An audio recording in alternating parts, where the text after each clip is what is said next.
نن به مونږ په وینټیلیټر ډیوایس یا په وینټیلیټر مشین باندې خبرې کوو. تاسو به په هسپتالونو کې یا په آی سی یو وارډ کې لیدلی وي چې په هغه کې زموږ سره وینټیلیټر مشین پروت وي. وینټیلیټر مشین څه ته وایي او د وینټیلیټر د مشین کار څه دی، په دې باندې به نن مونږ خبرې کوو.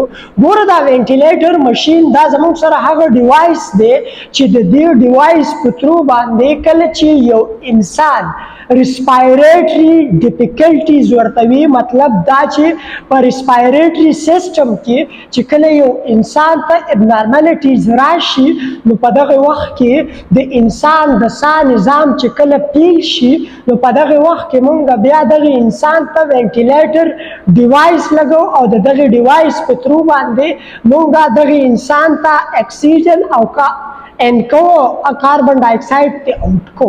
اوس دا وینټیلیټر مشین موږ په کم وخت کې استعمالو، کله چې یو مریض په کریټیکل ایل پیشنټ ته هم موږ وینټیلیټر مشین پرووایډ کوو، لګو ورته.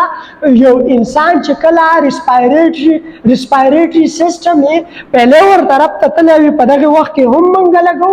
او کله چې یو انسان ملټیپل سرجرۍ کړي وي یا یو سرجري کړي وي، په دغه وخت کې هم موږ وینټیلیټر مشین چې کوم دی مریض ته په آی سی یو وارډ کې لګو. اوس د دې زموږ سره کار څه دی؟ د دې کار دا دی چې دا زموږ سره سپورټ ورکوي ریسپایریټري فنکشن ته، صحیح ده.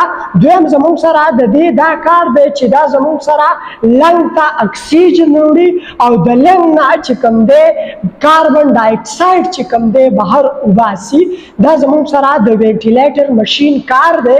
انشاءالله په راروانو وختونو کې به په وینټیلیټر مشین باندې نورې خبرې هم کوو. تھینک یو سو مچ.